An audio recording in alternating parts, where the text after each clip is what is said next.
새로운 스테이지를 위한 변곡점이라는 전체 주제 아래 오늘은 둘째 날 가정의 변곡점입니다. 우리 가정하면 많은 부분들에 도움이 될 것이라고 믿고요.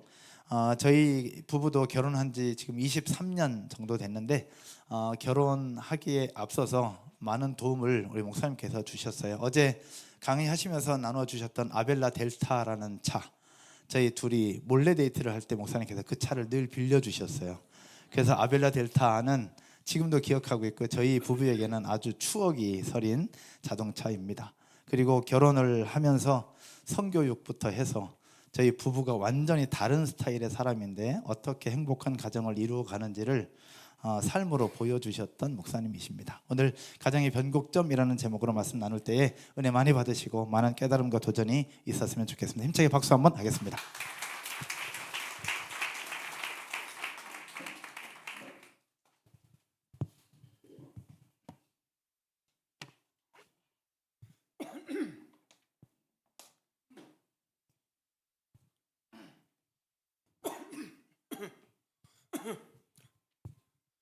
사실 30, 40대들이 주중에 이렇게 저녁에 시간을 낸다는 것이 쉽지 않습니다. 또 어린 자녀들도 있고 또 이 시기가 인생에서 가장 중요한 어떤 변곡점을 지나는 시기인데, 제가 이 교회 와서 제일 감동받는 것은 사실 한국 교회에서 30, 40대들이 이렇게 함께 예배하고 찬양하고 또 이렇게 힘들게 재직 순위에 온다는 것 자체가 너무나 귀한 도전입니다. 감사하고요. 사실 제가 이제 어제 안산에 와가지고 오늘 낮에 우리 선 목사님과 함께 과거에 함께 청년사역을 했던 그런 분들과 함께 식사를 했습니다. 그래서 한 20년 전에 우리 함께 청년 시절에 뜨겁게 신앙생활을 했던 그런 동료들 이야기를 물어봤어요. 이제 다들 50대가 됐거든요. 참 이렇게 지금도 아름답게 50대가 되어서 신앙생활 잘하는 그런 분도 계시지만 참 아쉽게도 신앙을 떠나 있는 그런 분들도 계시더라고요. 제가 참 돌아오면서 여러 가지 참 복잡한 마음이 있었어요. 그러면서 우리 소 목사님하고 대화를 나눴는데 제가 생각해 보면 왜 그럴까? 이미 그 징조가 30, 40대의 어떤 삶을 살았는지에 대해서 결판이 납니다. 사실 30, 40대의 사실 그때가 뭐 커리어나 재정적으로 가장 힘든 시기고 뭐 또 자녀를 낳고 육아를 하고 부부간에도 재정적으로 뭐 미래에도 가장 힘든 시기잖아요. 그런데 거기만 온전히 매여 있어서 신앙을 그냥 정말 도외시한 분들은 50대가 되어서 희한하게도 밸런스 있는 삶을 살지 못하는 걸 봐요. 근데 30, 40대에 힘들어도 어떻게 하든지 신앙의 밸런스를 가지려고 하고, 제가 한국교회 내일 제가 좀 오픈할 텐데 한국 전역을 다니면서 한국교회 사역을 합니다. 제가 가보면 30, 40대가 이렇게 열정적으로 꼭 청년 시절 신앙처럼 이렇게 함께 찬양하고 예배하는 교회가 거의 없다고 보시면 됩니다. 그런 면에서 여러분 너무 멋있고 여러분의 50대가 이미 좀 그려져요. 이렇게 참 주중에 이렇게 함께 아까 우리 기도하시는 분이 내가 이 자리에 있는 것, 이런 우리가 이 자리에 있는 것 말씀을 해주셨는데, 여러분이 이 시기에 이 자리를 지키고 있는 것 자체가 여러분의 가정의 변곡점, 신앙의 변곡점, 미래 변곡점을 경험하는 기회가 되는 줄로 믿습니다.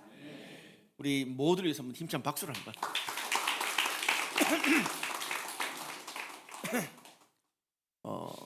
오늘 제가 두 번째 시간에 이제 가정의 변곡점에 대해서 말씀을 나눌게요. 몇 년 전 TV에서 두 가지 스토리를, 상반되는 가정에 대한 두 가지 스토리를 제가 봤습니다. 하나는 부모를 버린 아들에 대한 그런 뉴스였어요. 내용이 이렇습니다. 그 40대 그 초중반의 자녀가 필리핀으로 넘어가서 한국에 있는 모든 재산을 다 정리해서 필리핀에 가서 사업을 했는데 좀 잘 됐나 봐요. 그래서 좀 사업이 잘 되니까 연세 드신 부모님도 필리핀으로 초대를 했습니다. 그래서 연세 드신 부모님이 또 아들처럼 똑같이 재산을 다 팔아서 필리핀으로 가서 또 아들의 사업을 재정적으로 지원하고 또 자녀도 돌봐주면서 함께 시간을 보냈어요. 근데 문제는 어느 날 아들이 부도를 내고 부모님한테 말도 하지 않은 채 부부가 잠적을 했어요. 근데 주변 사람들이 보다 못해서 너무 안타까워서 방송국에 제보를 해서 기자가 들이닥친 거예요. 그러면서 뭐 아들이 경영했던 사업체의 빈집을 다 보여주고 그리고 그 아버지 어머니를 인터뷰해요. 근데 문제가 뭔지 아세요? 참 제 마음을 아프게 했던 게 아들이 아버지를 버리고 떠났잖아요. 근데 그 아버지는 어머니는 한사코 그 취재하는 기자 앞에서 내 아들은 그런 아들이 아니라고 무슨 사연이 있는 거라고 계속 항변을 하세요. 아, 아버지구나, 어머니구나 그런 생각이 들었습니다. 그러고 난 다음에 한참 뒤에 얼마 뒤에 전혀 다른 TV에 뉴스 소식이 전해졌어요.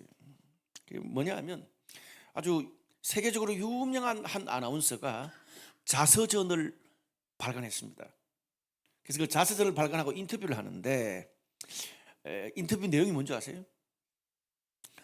내 삶의 고비마다 나를 이끌어준 것은 청소부이자 트럭 운전사였던 나의 아버지 그리고 어머니의 가르침 덕분에 내가 여기 있습니다. 자기 아버지가 청소부고 또 어머니가 청소부였다는 사실을 자랑스럽게 고백을 했어요. 참 귀하잖아요. 똑같은 가정에서 자랐어요. 그런데 한 가정의 결과는 너무나 아름답고 한 가정의 결과는 너무 안타까워요. 어쩌면 우리가 함께 젊은 시절에 신앙생활을 하고 또 함께 비즈니스를 하고 함께 결혼을 했는데 우리의 5, 60대, 우리의 6, 70대가 어쩌면 전혀 상반된 결과가 올 수 있다는 사실입니다. 우리가 심리학에서 흔히들 어떤 한 사람이 가정에서 배우고 경험한 것이 평생의 습관이고 성품이고 태도를 결정한다 그런 말을 해요. 이것은 다른 어떤 것으로 대체할 수 있는 게 아닙니다. 아무리 성공했다고 그 사람의 태도와 성품이 달라지는 것도 아니에요. 돈은 많이 벌었어요. 돈 많이 버는 거는 성공했을 수 있어요. 근데 돈을 많이 버는 것과 가정에서 내가 어떤 사람으로 어떤 남편, 어떤 아내, 어떤 아버지, 어머니로 산다는 것은 전혀 다른 문제입니다. 우리가 신앙 공동체에서 어떻게 사는 건 다른 문제예요. 간혹 우리가 굉장히 세속적 가치관인데 세상에서 비즈니스를 해서 너무나 성공한 사람이에요. 그런데 가정에 가면 전혀 그 모습이 달라요. 인정을 안 해준다는 거예요. 그래서 그분이 저에 상담을 했어요. 목사님, 제가 진짜 사업으로는 뭐 1년에 수백억으로 내가 성공을 했는데 집에만 오면 아내도 자식들도 나를 인정하지는 않습니다. 도무지. 그래요. 제가 씩 웃으면서 그랬어요. 집사님은 회사에서 CEO인지는 모르겠지만 집에서는 CEO처럼 행동하시면 안 되고 집에서는 한 사람의 남편으로 한 사람의 아버지로 존재해야 됩니다. 집사님은 교회 와서 CEO처럼 주변에 있는 신앙의 동료들한테 명령하고 상하관계처럼 대하시면 안 되고 어떻게 해요? 함께 인격적으로 소통하고 섬겨야 됩니다. 이게 태도입니다. 네. 착각하는 거죠. 내가 회사에서 직책이 좀 높고 내가 좀 돈을 많이 벌인 것과 가정에서의 내 모습, 공동체에서의 내 모습의 태도를 혼동하는 거예요. 무슨 말입니까? 좀 세게 말하면 제가 우리 교회에서 말할 스타일로 말하면 생각이 썩어서 그렇습니다. 네. 그게 생각이 썩은 거예요. 목사도 똑같습니다. 생각이 썩은 목사도 많습니다. 저도 젊을 때는 그랬습니다. 저희 집사람이 저한테 늘 했던 말이 뭔 줄 아세요? 여보, 당신 어떻게 강단에 설 때 너무 멋있어. 그런데 안 내려왔으면 좋겠어.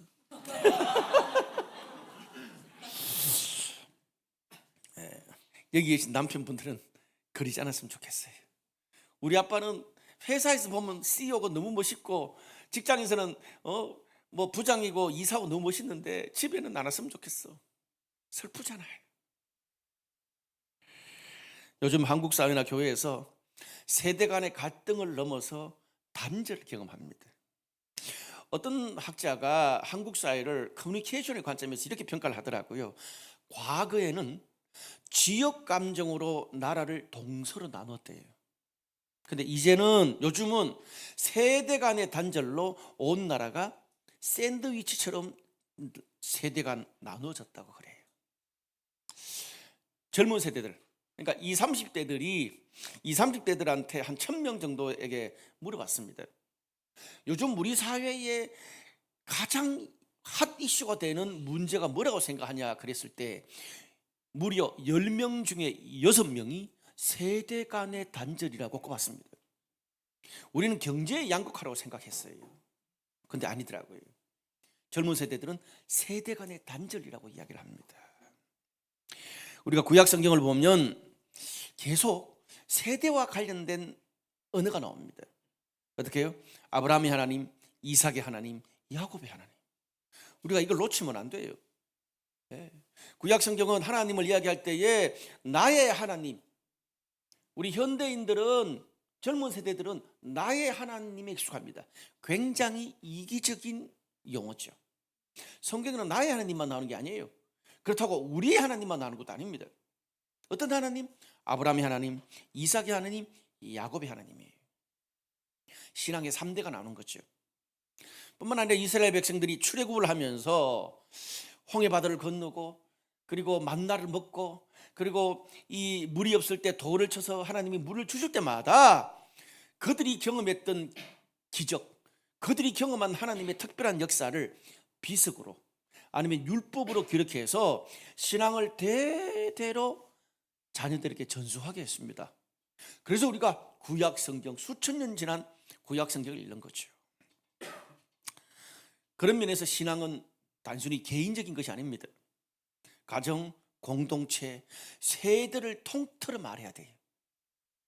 한 사람의 신앙을 이야기할 때에 그리고 한 공동체 신앙을 이야기할 때에 그 당대 신앙이 좋았다, 그거로 평가할 수 없다는 말이에요. 어떻게?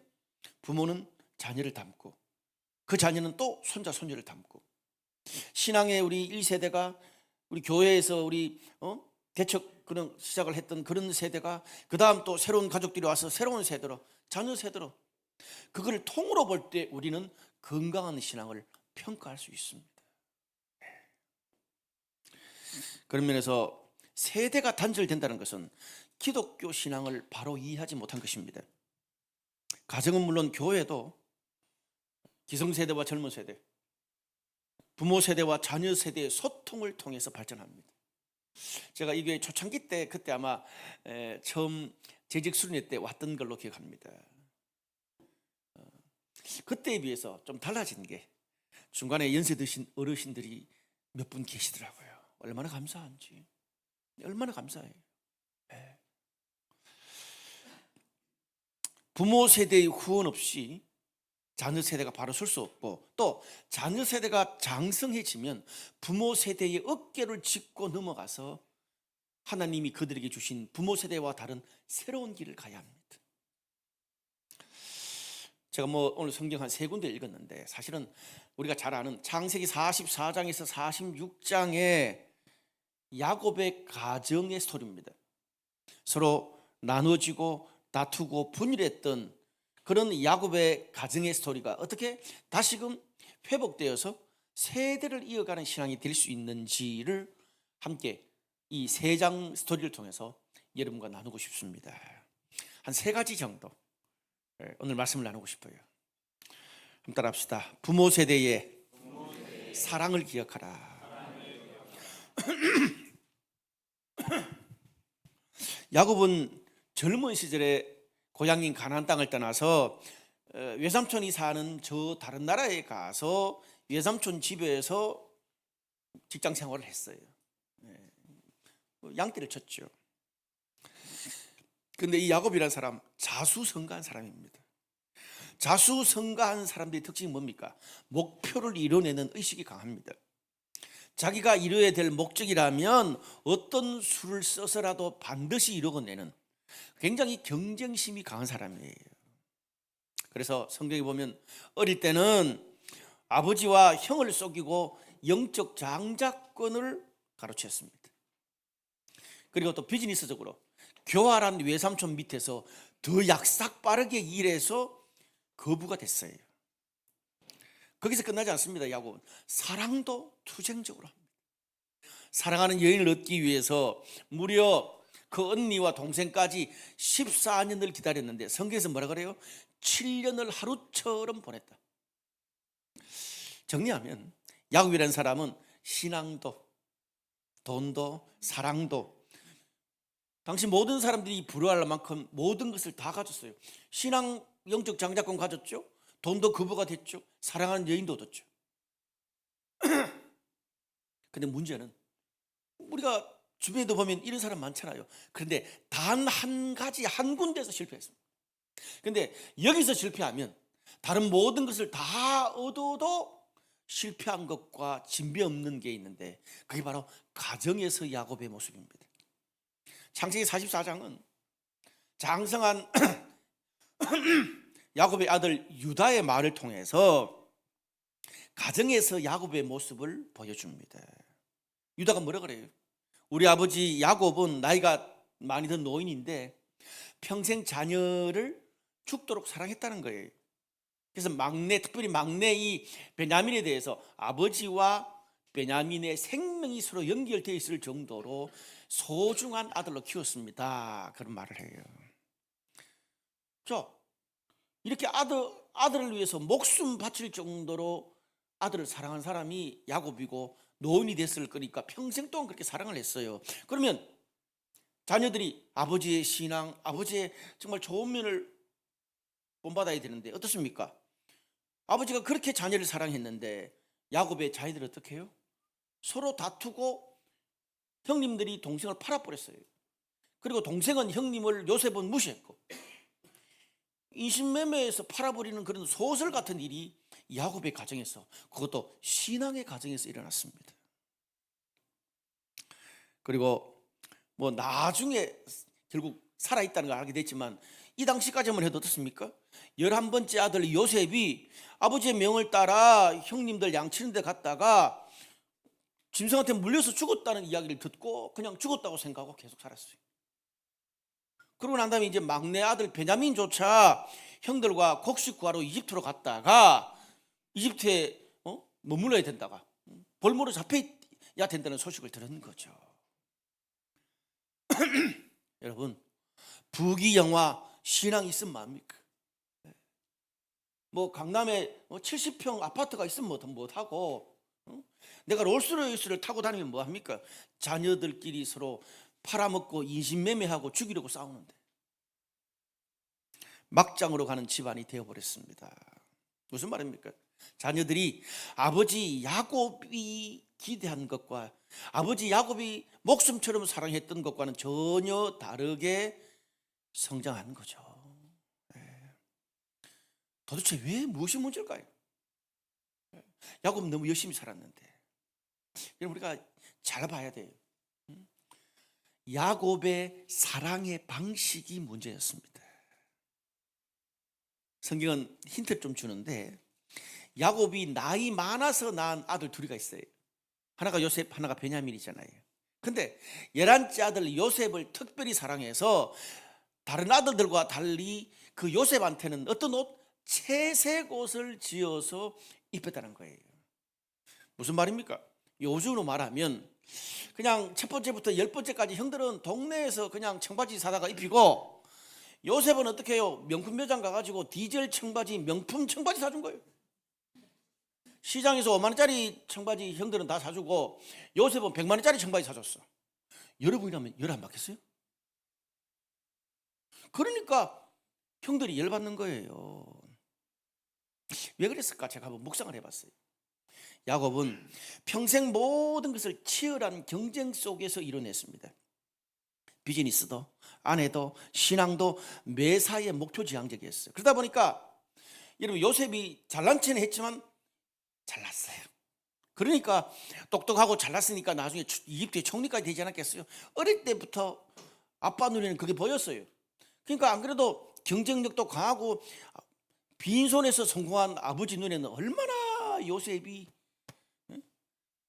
예뻤겠어요. 그러다 보니까 자녀도 공부 잘하고 가능성이 있는 한두 명한테 집중해버린 겁니다. 편애한 거예요. 네 서울대학 가라. 너희들은 형들은 동생들을 위해서 열심히 돈 벌어서 지원해라. 뭐 이런 거겠죠. 과거에 우리나라에도 그런 게 있었잖아요. 근데 문제는 야곱의 이런 삶의 태도 때문에, 이런 가치관 때문에 야곱이 가는 곳곳마다 가족들이 깨지고 공동체가 나눠지는 현상이 발생합니다. 사람들 중에도 그런 사람들이 있어요. 어디를 가면 늘 깨어졌던 관계도 회복되는 그런 사람이 있는가 하면 어디를 가더라도 가는 곳곳마다 공동체가 나눠지는 은사를 가진 분도 계세요. 보세요. 어릴 때 형제지간에 에서와 야곱이 나눠졌습니다. 영적 장자권 문제로. 돈 문제로 외삼촌하고 야곱이 나눠졌습니다. 사랑 문제로 레아와 라헬이 나눠졌습니다. 그리고 아버지한테 인정받는 것 때문에 12 야곱의 아들도 나눠졌어요. 무슨 말입니까? 자녀들의 모습 속에 경쟁심 많은 아버지의 모습이 그대로 전달이 됐습니다. 야곱이 영적 장자권을 얻기 위해서 어땠어요? 자기가 아들일 때 아버지 속였잖아요. 마찬가지로 이제는 야곱의 아들들이 아버지 사랑을 독차지하기 위해서 아버지를 속이고 요셉이 죽었다고 말하고 형제를 팝니다. 똑같이 아버지를 속이잖아요. 여러분, 부모로서 가장 괴로운 게 뭡니까? 뭐 다른 분들은 제가 모르겠고 제 자신을 돌아볼 때 자식 키우면서 저는 제가 자식을 키울 줄 몰랐습니다. 제가 좀 많이 자유로운 영혼인데 내일 제가 조금 오픈할 텐데 두들겨 맞아서 목회하다 보니까 저는 제가 장가를 가고 제가 자녀를 키울 줄은 몰랐어요. 저랑 비슷하고 거의 흡사한 그런 또라이 같은 그런 자식을 키울 줄 몰랐습니다. 제가 자녀를 키워보니까 제일 힘든 게 부모의 좋은 점만 자녀들에게 전달돼야 되는데 그렇지 않더라고요. 오히려 정말 배우지 말았으면, 반복되지 말았으면 자녀들이 인생에서 하는 것들을 더 빨리 배워요. 여러분 어떠세요? 뭐 제 이야기를 할게요. 가정 이야기니까. 뭐 제가 그 설교 대중주일 설교를 하면 조금 부담스럽지만 우리 앞장서서 일하는 재직들한테는 그런 실제적인 그런 신앙의 스토리가 필요합니다. 저는 85학번입니다. 재수에서 85학번입니다. 85년생도 계실 텐데 80년대 중반에 대학 시절을 보냈습니다. 저는 우리 아버님과 무려 53살 차이입니다. 제가 10년만 좀 더 일찍 태어났어도 제가 이렇게 골골 댔겠습니까? 연예인 했을 겁니다. 우리 누님들과는 13살, 18살, 23살 차이입니다. 저는 우리 집에서 세대 차이가 웬 말입니까? 시대 차이를 겪으면서 살았습니다. 저희 아버지는 눈만 뜨면 네가 대동아 전쟁을 아냐, 무슨 대동아 전쟁이 뭐지? 대동아 전쟁이 뭐지? 알고 보니까 일본이 했던 태평양 전쟁을 당시에 대동아 전쟁이라고 그랬더라고요. 저희 아버님이 1919년생입니다. 일제시대 이야기를 하시고 6.25 이야기를 하시고 뭐 좌익 우익 이야기를 하시고 뭐 윤보선 대통령 뭐 박정희도 아니야?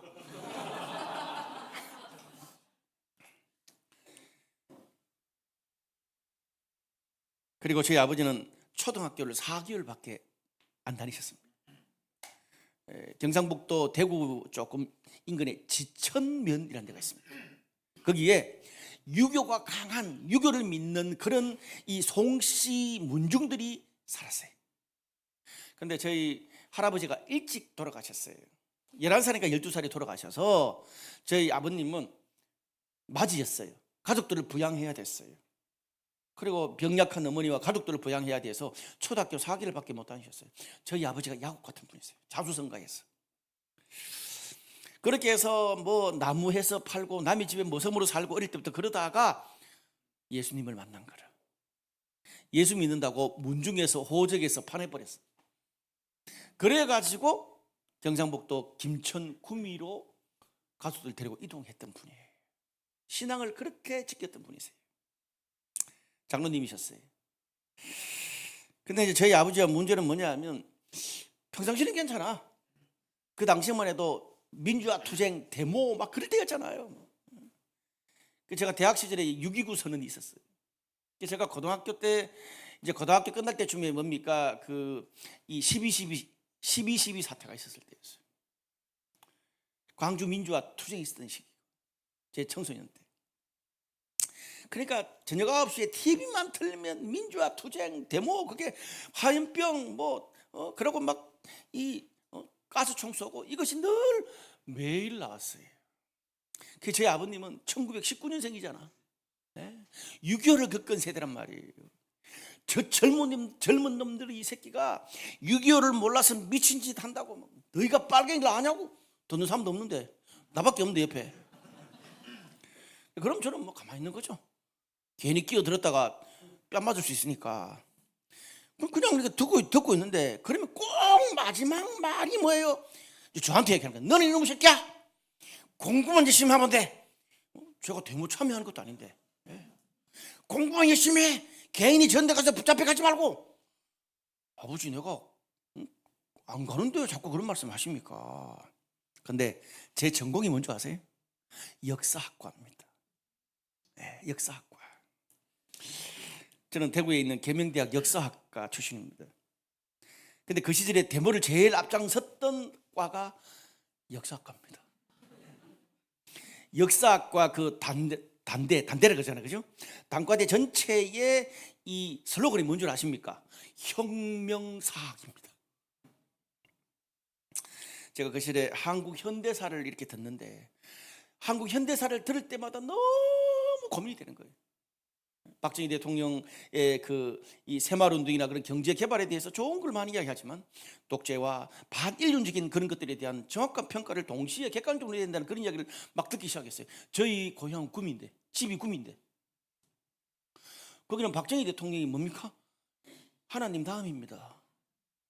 근데 이제 막 그 수업 시간에 그런 걸 들을 때마다 너무 혼란스러운데 딱 그 시절에 대학 간 어떠냐 하면 당시에 5.18 민주화 투쟁으로 막 이 임신부들이 그 계엄군의 그 총칼에 막 배 찔려주고 그런 것들 막 잔인한 것들이 TV로 외국 기자들이 찍은 것들이 방영되고 있었습니다.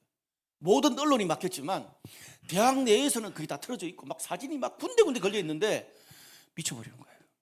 아무도 거기에 대해서 이야기를 해주지 않잖아요. 언론이 통제되고 있었으니까. 역사를 공부하는 사람으로서 어떻게 해야 될지 모르겠는 거예요. 집에 오면 이놈의 새끼 아니 데모하게만 해봐라. 다리를 분절해버린다고. 그러다가 너무 우리 아버님이 심하게 말씀하시니까 어느 날 확 올라온 거야. 참아야 되는데 아버지, 저도 또 아버지랑 성격이 좀 비슷한 면이 있거든요. 욱하는 게 있단 말이에요. 아버지 입장에서 만약에 아버지도 광주 민주화 투쟁에 광주에 사셨다고 생각해 보세요. 자식이 계엄군 총칼에 맞아서 죽었다면 아버지는 가만히 계시겠어요? 아니 아버지, 김대중은 빨갱이라 그러면서 전두환 노태우의 저 죄는 어떻게 덮고 가십니까? 내가 광주에서 왜 태어나 이놈 막 구미 태어났지? 그래가 막 다투다 보면 막 다 나오는 거예요. 이제 그러면서 자꾸 아버지와 다툼이 많아지기 시작했습니다. 어느 날 세게 싸웠어요. 왜냐하면 저희 선배 중에 하나가 4학년, 제가 2학년 때입니다. 4학년 선배 중에 하나가 데모하다가 몇 달 동안 사라졌어. 그런데 어느 날 저수지에서 시체로 발견이 된 거예요. 근데 온 그 시체 온 몸이 파래져 가지고 그게 이제 사진을 찍어서 우리 그 사학과 그 건물 앞에 막 도배를 했어요. 그러니까 어떻게 해요? 사학과 전체 모든 학생들이 다 뒤집어져 버렸어요. 학교에 백골단이 들어오고 사학과 모든 전교생이 다 미쳐버렸어요. 저도 그랬죠. 처음으로 제가 데모에 참여했던 때였습니다. 그 이제 집에 며칠 안 들어왔어. 그러니까 아버지가 느낌 있잖아. 그래서 이제 며칠 안 들어서 딱 집에 갔는데 아버지가 그러더라고요. 이놈의 새끼 너 데모했지? 가만히 있었어요. 이 이야기를 어떻게 해요? 그렇게 이야기하다가 아버지랑 대판 붙었습니다. 그 말 끝머리에 저는 아버지한테 하지 말아야 될 말을 하고 말았습니다. 아버지가 나한테 해준 게 뭔데요? 나도 부모 잘 만났으면 나도 이런 고생 안 합니다. 화가 나가지고 그 세신 우리 아버지가 그 말을 듣고 충격을 받았어. 뭐라고 이놈의 자식아? 해준 게 없다고 애달고 원통한 이놈의 새끼야. 내가 53살에 너를 낳고 난 다음에 지금까지 키운다고 너가 엄마도 일찍 죽고 얼마나 고생하고 주변 사람들한테 욕을 얻어먹었는데 이놈의 새끼야, 너도 너 같은 자식 낳아봐라 이놈의 새끼야. 그 아버지가 우셨어요. 처음으로 제 앞에 우셨어요. 꼴도 보기 싫더라. 나가라 이놈의 새끼야. 나왔어요. 그래서 그렇게 아버지하고 제 젊은 대학 시절에 제가 아버지랑 다투고 반항했던 제가 40년이 지났습니다. 이제 30살의 나이를 둔 아들과 딸을 둔 아버지가 됐습니다. 내가 젊을 때는 53살 차이 나는 아버지와 말이 안 통하고 역사에 대한 가치관에 다르고 시대 차이가 나서 너무 힘들었는데 이제는 우리 애들이 저하고 세대 차이를 느낀다 그럽니다. 아빠 어디 가가지고 꼰대 같은 짓 하지 마. 그 교회에 30, 40대가 많다는데 괜히 뭐 잔소리 하지 마. 부흥 강달처럼 앞에 설교 서론 때 막 이상소리 하지 마. 그냥 바로 설교 들어가. 입장이 바뀐 거예요. 제가 오랫동안 그 생수의 강이라고 한국교회 치유수행회를 제가 한 20년 이상 인도했습니다. 제가 사람들한테 치유, 영적인 치유, 성령사 이런 걸 제가 20년 이상 한 사람이에요. 근데 제가 인도할 때 함께 섬겼던 그 성도들이 왜 목사님 자녀들은 여기 안 와요? 소개 안 하죠 제가. 왜? 우리 애들이 그거 딱 가가지고 자기들이 부모한테 상처받은 것을 이야기하면 도대체 내가 어떻게 되겠어요? 제 좀 부끄러운 이야기를 하면 제 아들이 제 판박이에요. 제가 너무 속상했는데 저희 와이프가 당신하고 똑같다 그런 그 말 자체가 너무 싫었어요. 어제 제가 그랬잖아요. 공감. 팩트라고 말하면 안 되잖아요. 화나는데. 예. 근데 이제 그래서 우리 아들이 그 안산 시곡중학교 1학년 6개월 다니다가 도저히 안 돼가지고 충청도의 두메산골에 대안학교 보냈어. 그래서 이제 기숙사 생활을 하는 거예요. 근데 어느 날 갑자기 학교에서 전화가 왔어. 애가 뒤로 넘어갔대.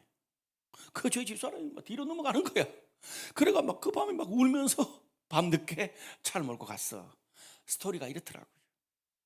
기숙사에 있으니까 두미산골이니까 형들이 그 시절만 해도 월차리를 준 거야. 옥상에서 다 모은 거야. 고3짜리들이. 이제 중학교 2학년짜리들 중학교 2, 3, 4, 중학교 2, 3, 뭐 고1, 2들 옥상에 놓고 쭉 이렇게 엎드려 뻗쳐놓고 때린 거야. 야, 그 방망이로 때린 것도 아니더라고 보니까. 때렸는데 다 때리다가 우리 아들 앞에서 때리는데 맞지도 않은 우리 아들이 뒤로 넘어간 거야. 그러니까 막 이러니까 거기 완전 그냥 난리가 난 거. 난리가 나니까 감당이 안 되니까 결국은 기숙사 사감한테 알리게 된 거예요. 그래서 연락이 온 거예요.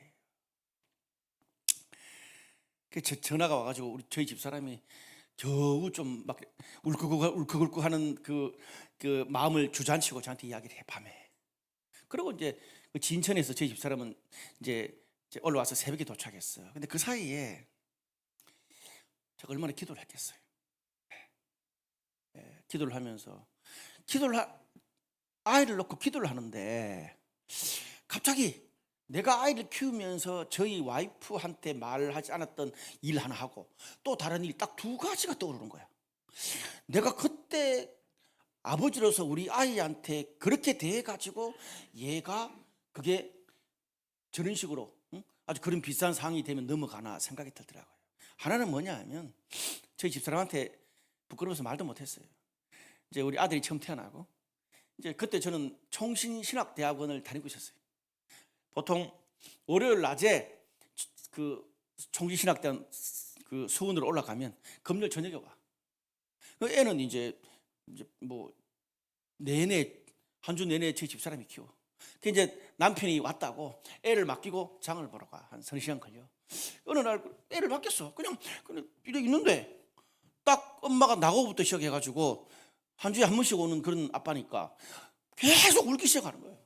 계속 1시간 전에도 계속 울어. 2시간 전에도 계속 울어. 달래도 안 되고 기도해도 안 되고 이놈 시끄러워 이래도 안 되고 제가 욱하는 성질이 있잖아. 너무 화가 나가지고 2시간 반 정도 돼서 열받아가지고 어떻게 해요? 저기 좀 한 소파가 저 정도 있었어. 소파에 애를 던져버린 거야. 놀라지 마세요 여자분들. 소파에 애를 던지니까 애가 안 그렇겠어요? 내가 파랗게 들려서 넘어가더라고. 그게 애의 잠재의식 속에 있어서 그러나 그런 생각이 드는 거야. 또 한 케이스가 더 떠올라. 제 고향이 어디라고요? 경상북도 구미. 안산에서 그 당시에 명절 때 구미 가면 보통 빨라야 5-6시간, 길면 10시간 걸려요. 근데 뭐 애들이 이제 초등학교 뭐 3, 4학년 때 뒤에 애들 둘이가 있는데 저것들이 얼마나 힘들겠어요.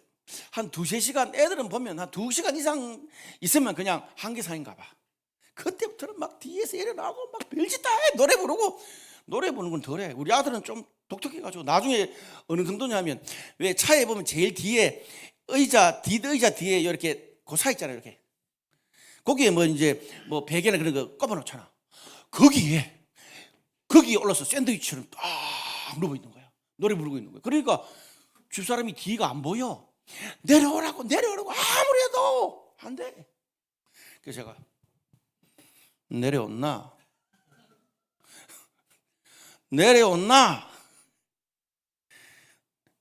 새끼야. 그래도 안 내려와. 여보 차대. 왜 그래? 대. 그래 차를 딱 댔어. 밖에 딱 나와서 문 딱 열고 멱살 딱 잡고 와가지고 바로 차버렸어. 그러니까 애가 공중에 붕 떠더니 착지됐어. 그리고 어떻게 됐겠어요? 고향 집에 갈 때까지 조용하게 다소곳하게 있더라고. 제가 참 이 젊을 때 딱 여러분 나이대였어요.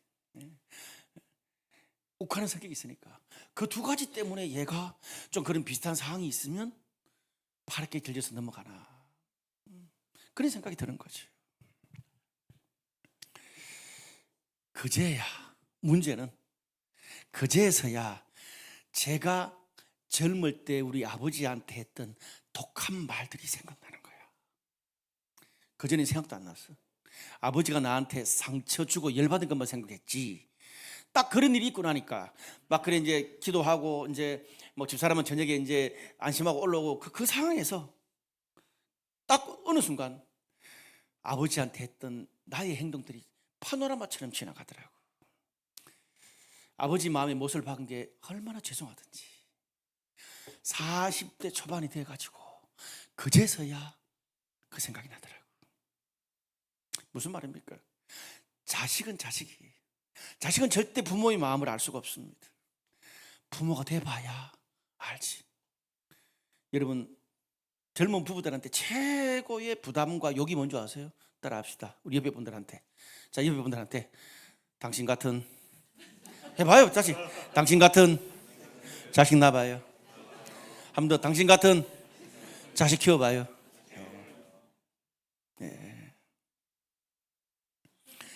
야곱 입장에서 12아들을 다 사랑했을 거 아니에요. 아버지니까. 근데 문제는 아버지는 12아들 다 사랑했는데 나머지 10명의 자녀들이 볼 때는 아버지는 마지막 말째 능력 뛰어난 요셉과 막내인 베냐민만 편애한 것처럼 보이는 거예요. 아버지는 그게 아니라 그래요. 야, 5손가락 다 찔러도 안 아픈 데 없다 그러지만 자식들이 그렇게 느끼면 그런 거예요. 여러분, 자녀 교육할 때 제일 어려운 게 뭡니까? 자녀의 눈높이에서 이해하고 사랑을 줘야 되는데 이게 참 어렵더라고요. 자녀 눈높이에 맞게 교육하는 게 너무 신경 쓰면 뭡니까? 애들을 좀 속된 말로 잡을 수 있어. 통제할 수 있어. 이런 분이 있잖아. 우리는 애 자유롭게 애가 원하는 대로 키운다고. 그것도 앞뒤가 맞는 말이야. 초등학교 2학년이 무슨 자신의 인생을 알겠어? 여러분, 이 부모들이 이 통제와 자유를 적절히 줘야 되는데 너무 통제하는 부모도 문제지만 너무 자유를 주는 부모도 뭐예요? 제가 그랬어요. 우리 아버지가 너무 어머니가 통제를 하다 보니까 나는 자녀를 마음껏 키우고 싶었어. 그러니까 어떻게 돼요? 저처럼 되는 거예요. 여러분, 초등학교 2학년짜리가 뭘 알아서 자유롭게 선택한다고. 선택을 못하고 지순위에 사는 거예요. 허송세월 다 보내는 거예요. 분별력을 가지야 돼요, 부모들이. 자, 제가 한번 이야기해 볼게요. 제가 공부를 잘했겠어요? 못했겠어요? 이게 좀 아시네. 팩트로 뭐라고 말 안 하시네 이제. 그럼 씩 웃으면 돼. 우리 아버님이 하나밖에 없는 날이니까 공부 그랬으니까 얼마나 그럴수록 저는 공부를 더 안 하게 되더라고요. 저는 어떻게 해요? 우리 아버지 반대로 키웠어. 자유롭게. 자녀들한테 성적에 대해서는 전혀 신경 쓰지 않으리라. 아들은 공부를 좀 잘해서. 근데 딸은 좀 저를 닮아서 공부를 하여튼 그랬어요. 또 이것도 나중에 가서 우리 딸 혹시 아는 분한테 네 공부 못했다더라 그러면 안 돼. 지금. 그래서 아무리 성적이 나빠도 격려했어. 초등학교 때. 근데 초등학교 고학년 때 어느 날 제 딸이 저한테 와가지고 아빠 나한테 관심이 있어? 있지. 근데 왜 공부를 아무리 못해도 꾸중을 안 하냐고. 또 그렇게 느끼나 싶어서 그때 이후로 좀 꾸중을 하기 시작했어. 근데 어느 날 저한테 와서 아빠를 어릴 때 공부 잘했어? 왜 자꾸 공부 가지고 지랄이야? 뭐 이런 식으로 얘기하더라고요. 어쩌라고. 너무 자유로워져도 문제고 또 그걸 가지고 꾸중해도 문제. 이게 자녀를 키우는 것의 어려움입니다. 부모는 다 이유가 있어서 자녀를 사랑하고 꾸중했는데 자식 입장에서 편애라는 걸 느끼는 이유가 뭘까요? 똑같은 사랑을 주어도 자녀의 사람의 사활에 따라서 받아들이는 게 달라요. 기질에 따라서 사랑의 표현 방식이 똑같은 어떤 원칙을 적용해도 원칙을 전달하는 방식이 달라야 돼요. 목사님, 우리는 자녀들을 똑같이 공평하게 키웁니다. 공평하게 키우세요. 근데 공평을 전달하는 방식은 달라야 돼요. 우리가 이걸 놓칩니다. 여러분, 공평하게 키울 때 어떤 일이 발생합니까? 하나는 되고 하나는 안 됩니다. 저도 이걸 몰랐어요.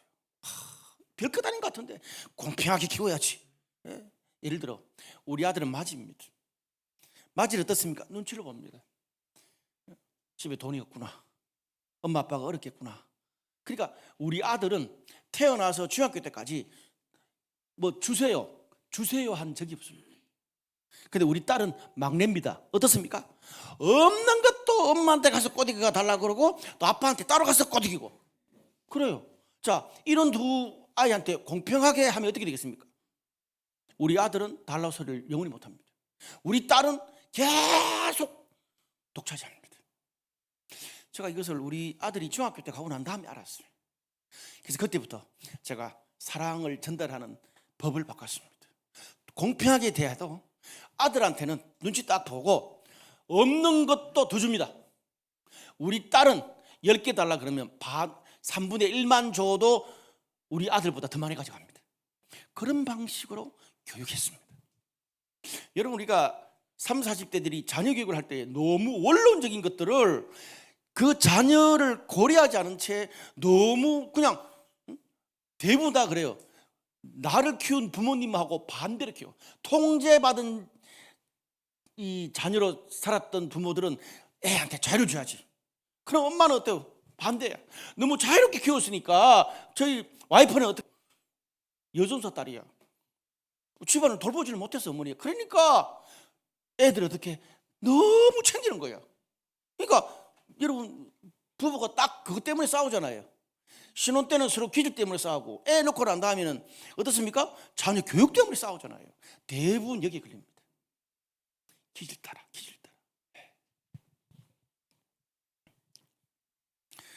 우리가 아무리 자식을 사랑한다고 해도 완벽한 아버지 어머니가 될 수는 없습니다.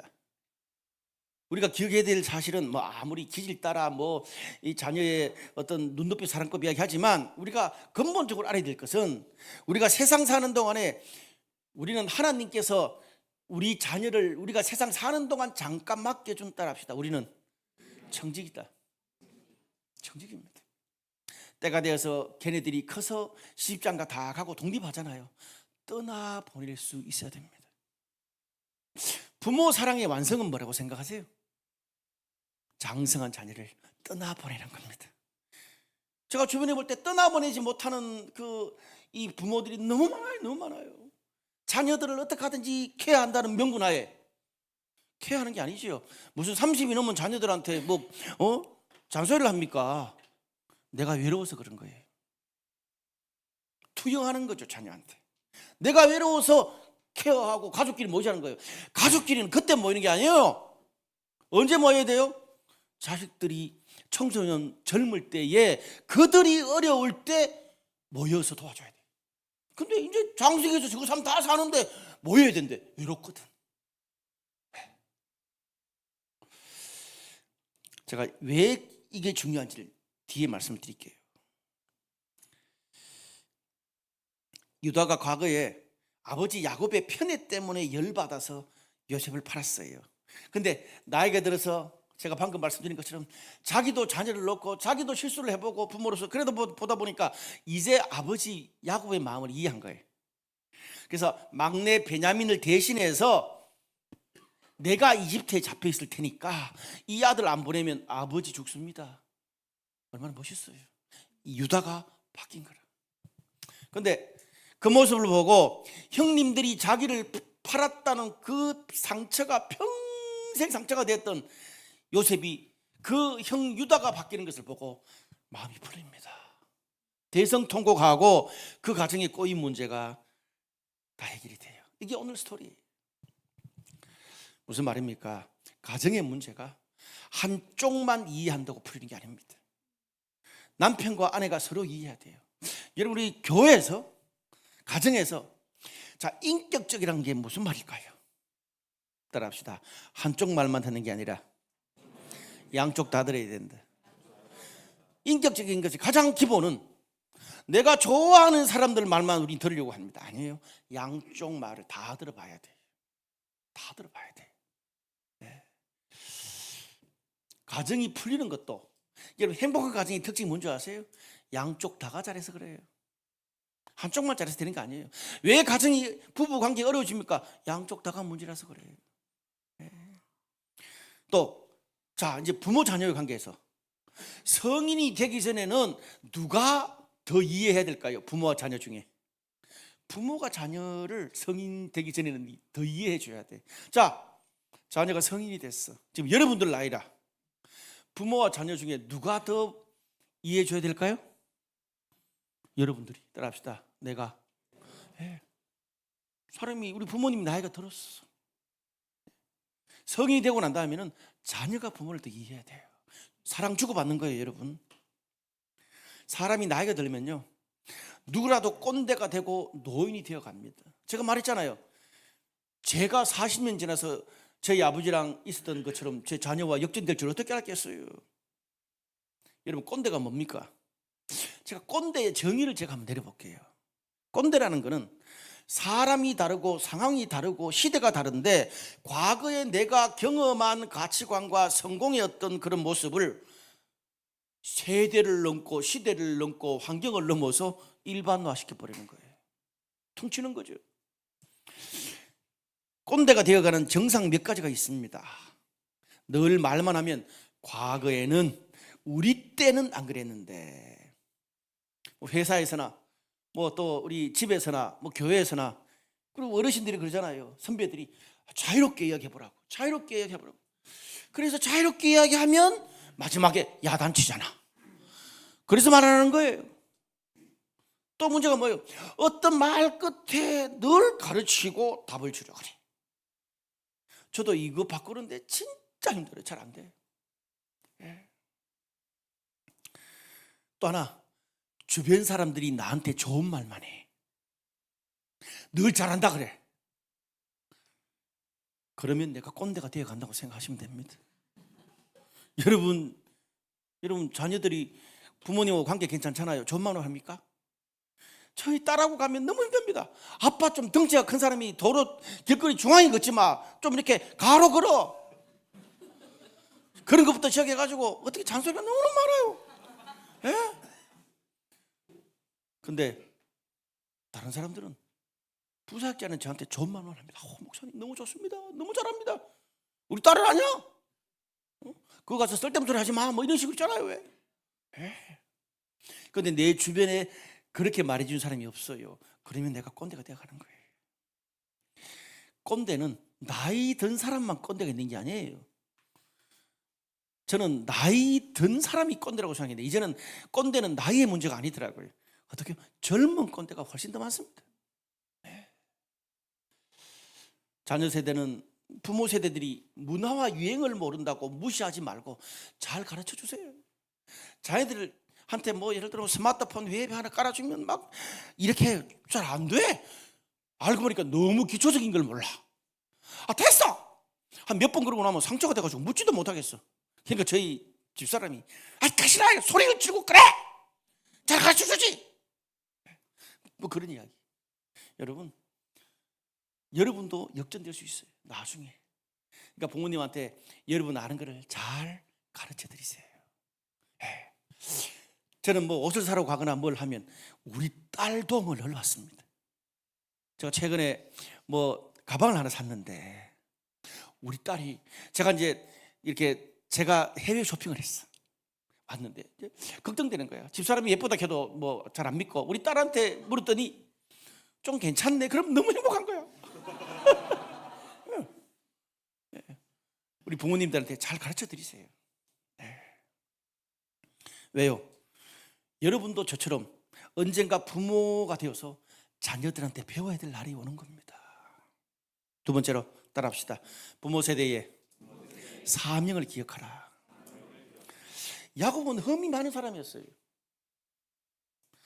그런데 하나님이 흠 많은 야곱을 쓰셨어요. 왜 그랬을까요? 저는 한 가지 때문이라고 봅니다. 야곱이요, 이기적이고 약삭빠르고 경쟁심도 강했는데 인생의 결정적인 순간에 주님 뜻대로 결정했어요. 이사를 갈 때도 결혼을 할 때도 중요한 선택지에서. 그런 게 어디 나옵니까? 오늘 본문에 또 나옵니다. 창세기 46장에 보면 이제 말년의 야곱이 가족들과 함께 11번째 아들 요셉이 죽은 게 아니라 이집트의 총리가 됐다는 소리를 듣습니다.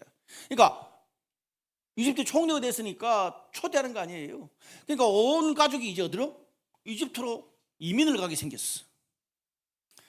근데 야곱이 브엘세바에서 마지막 이집트로 넘어가기 전에 브엘세바에서 하나님께 제사 드리면서 하나님의 음성을 물어봅니다.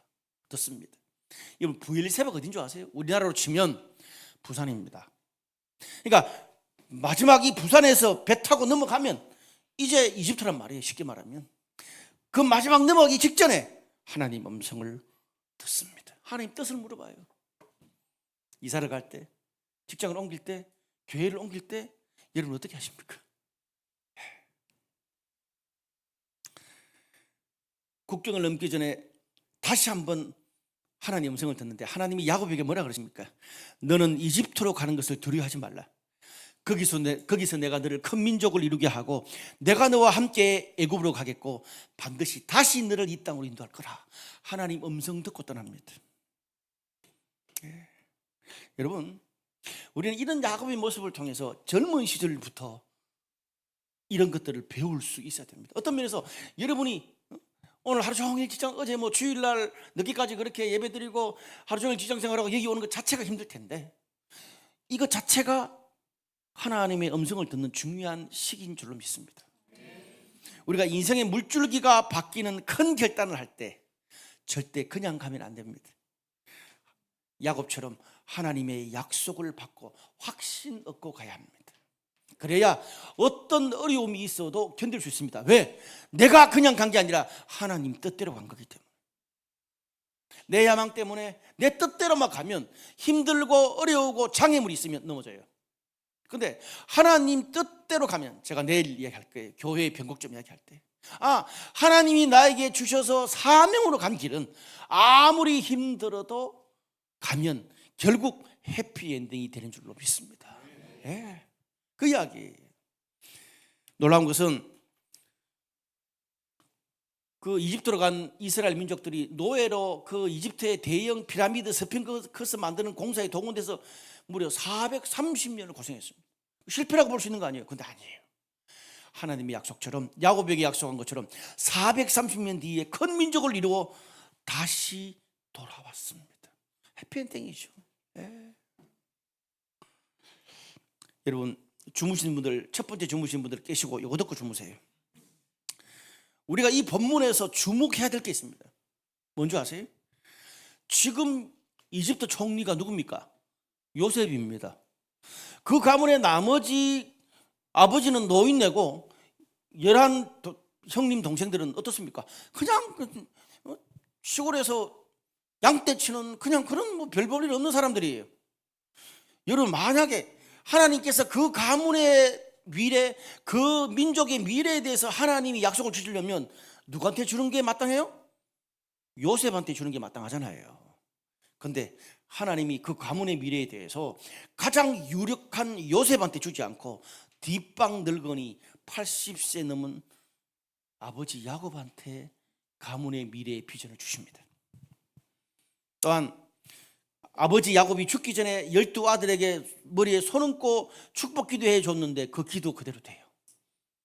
섬뜩하지 않습니까? 따라합시다. 이것이 하나님의 일하시는 방법이다.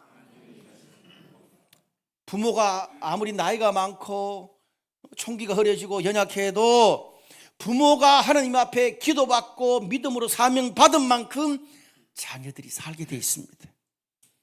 자식은요, 부모가 열어주고 키워주는 만큼 살아요. 여러분, 30, 40대인데 전 저희 교회에서 늘 하는 말이 있습니다. 어린 애들이 교회를 올 수 있습니까? 어떻게 와요? 부모가 교회에 와야 따라올 수 있어요. 근데 대부분 젊은 친구들은 자기들은 신앙생활 잘 못해도 우리 자녀들이 신앙생활 잘하기를 원해. 그리고 교회를 예배를 덜쭉 날쭉 그렇게 해. 그럼 자녀도 덜쭉 날쭉 되지 않겠어요? 네. 걔들이 자기들이 정신을 가지고 교회 오는 거는 청소년 돼서나 가능한 일이에요.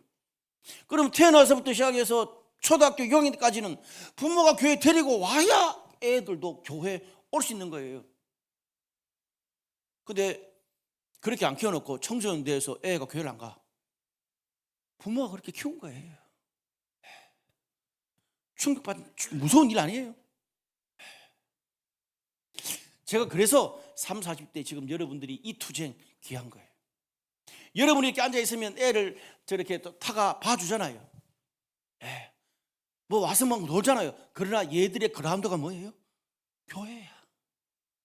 따라합시다. 잠을 자도 놀아도 아이들이 교회에서 놀아야 된다. 최고의 신앙 교육을 여러분 하고 있는 것입니다. 한국교회가 왜 주일학교가 반이 뭐예요? 3분의 1로 줄어든 줄 아세요? 30, 40대가 삶이 너무 힘들어서 신앙을 놓쳐버리니까 자녀들도 다 신앙을 떠나가는 거예요. 그래서 이 교회가 귀한 거예요. 할렐루야. 여러분, 그런 면에서 부모가 신앙적으로 본을 보이고 책임감을 느끼는 건 너무나 중요합니다. 그리고 또 부모가 부족한 면이 있어도 자녀들이 그 신앙의 부모를 존경해야 될 이유가 오늘 이 본문 이 말씀 때문에 우리는 존경해야 됩니다. 부모가요, 상처와 분노를 가졌던 부모의 자녀들은 그 부모의 분노를 삭히는 데 평생을 보내고요, 돈과 성공만을 목적으로 사는 부모의 자녀는 돈 하다가 돈만 벌다가 죽습니다. 반대로 하나님 나라의 가치로 사는 부모의 자녀, 신앙의 성품과 태도가 너무나 중요하다는 걸 아는 부모의 자녀는 돈만 벌 뿐 아니라 주님 나라를 위해서 인생을 바치고 성품도 태도도 그리고 바른 건강한 가정을 갖는 게 얼마나 중요한지를 알게 돼요. 아멘? 예. 저희 아버지는 초등학교 4개월밖에 못 다녔다 그랬습니다. 시골교회, 아주 깡촌 시골교회 장로로 38년을 섬기셨습니다. 저희 아버지가 늘 했던 말이 뭔지 아세요? 이놈의 자식아, 네가 그렇게 교회를 질린다 그러고 싫어해도 내가 이 교회를 지게 지고 벽돌 날라서 3번이나 지었다. 그때는 그 말이 뭔지를 몰랐어요. 늘 또 지게 타령이구나. 지게 지고 3번이나 지었다고 어쩌라고. 그 아버지가 저한테 물려주신 신앙의 유산과 삶의 유산은 딱 2가지입니다. 딱 정리하면 하나는 뭔지 아세요? 따라합시다. 하나님의 교회를 최우선으로 살아라. 2번째는 너의 미래는 스스로 개척해라. 이게 저희 아버지가 저한테 주신 유산이에요. 제가 설명을 좀 해볼게요. 저희 아버지는 정말 교회를 사랑한 것 같아요. 그것 때문에 제가 청소년 때 뻗나갔어요. 제가 과거를 회상해 보면 저희 시골교회는 보통 시골교회는 겨울이 되면 겨울 내내 그 난로의 땔감을 산에 가서 우리 그 겨울을 날 그 땔감을 산에 가서 다 해서 옵니다. 산에 가서 나무 다 해서 와가지고 다 도끼로 쪼개가지고 재어놔요.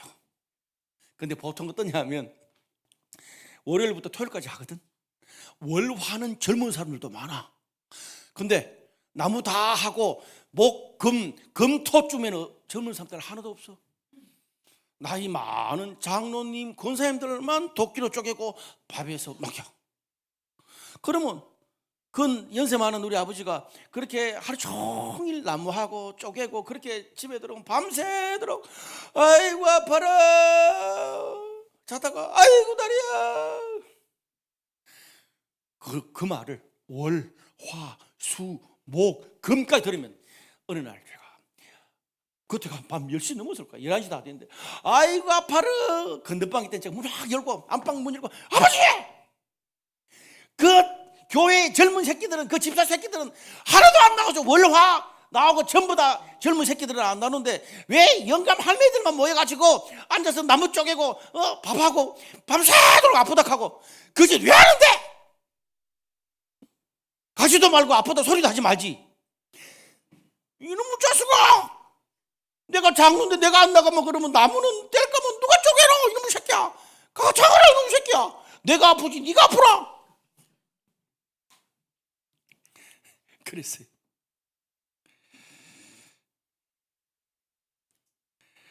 항상 저희 아버지 생각하면 교회가 먼저라, 가족은 2번째라.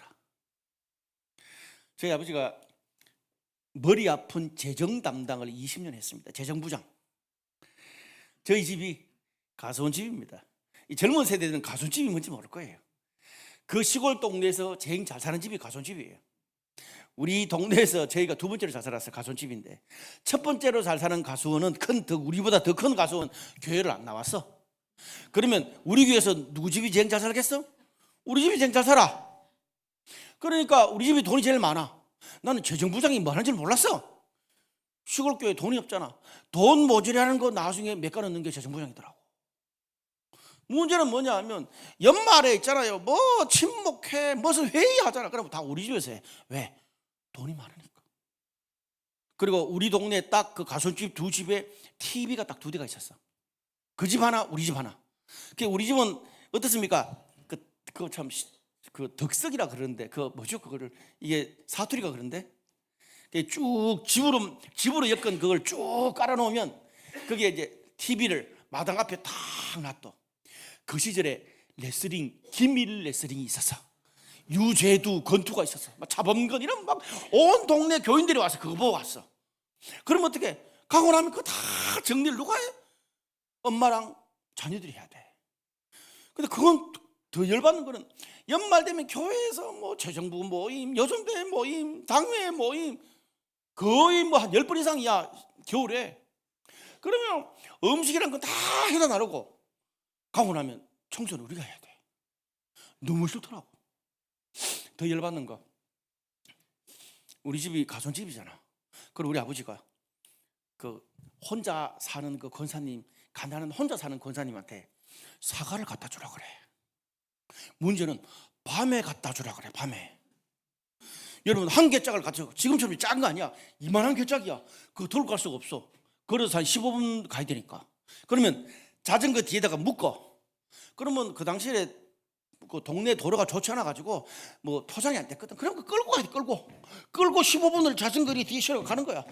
허리가 끊어질 것 같아. 그래 한번 어느 날은 돌부리에 걸려 가지고 자빠져 가지고 사과가 다 쏟았어.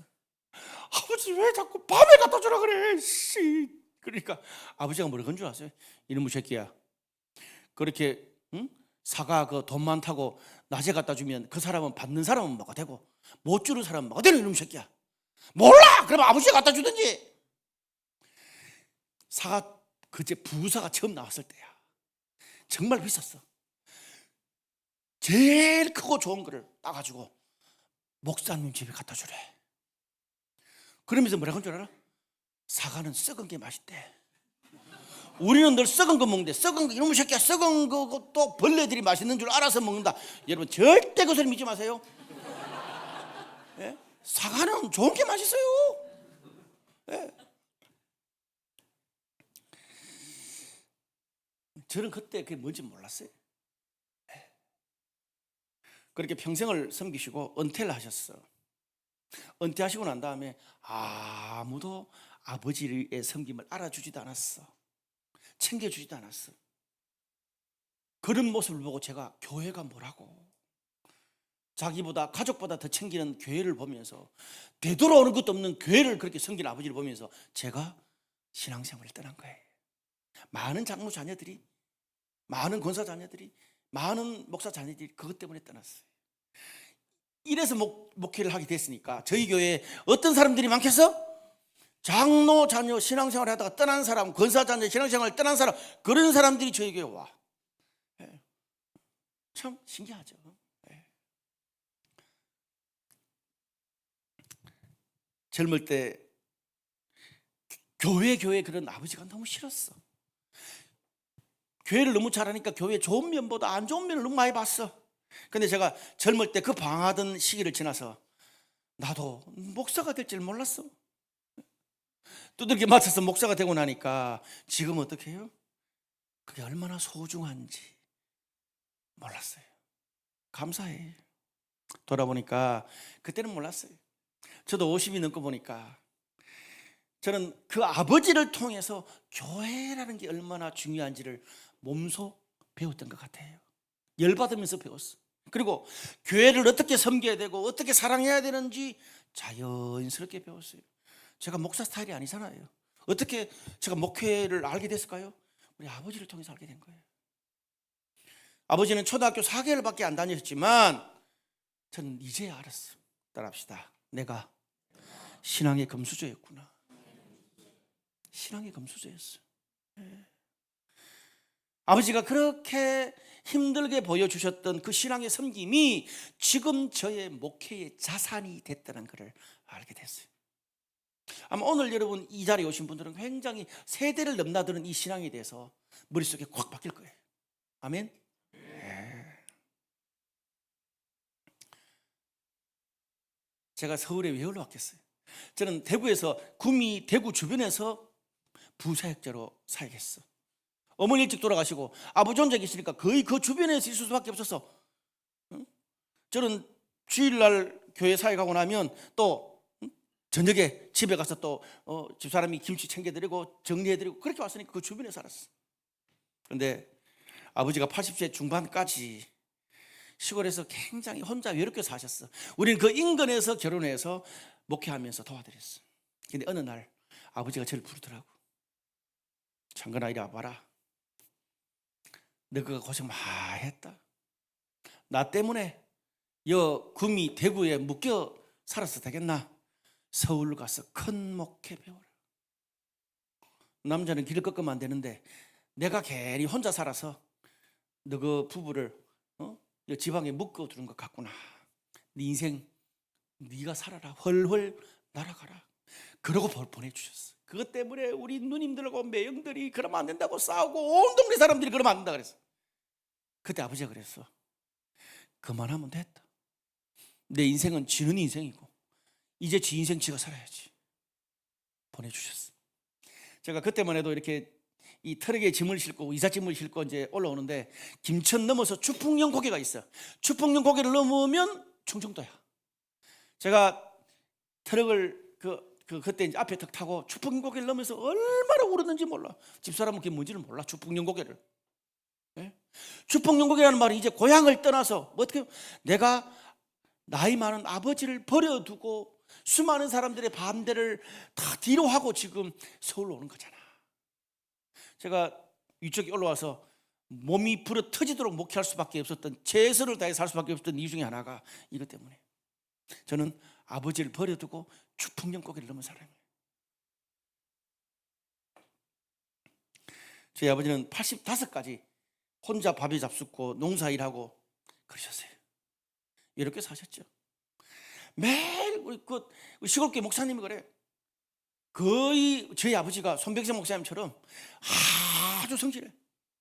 새벽기도도 거의 뭐 앞장서서 오고, 나갈 때도 목사님 다음 목사님 바로 앞에 나간대 우리 아버지가. 그만큼 새벽기도 끝마치고 기도하는 거예요. 어느 날 제가 뭐 새벽기도 한번 따라갔어. 우리 아버지가 진짜 그렇게 하는지 내가 졸면서 뒤에서 봤어. 아버지 내가 따라온 줄 몰랐을 거야. 근데 그 아버지의 기도 소리가 제 인생을 바꿨어. 저희 아버지가 매일 새벽기도 나가서 아마 그렇게 했을 거예요.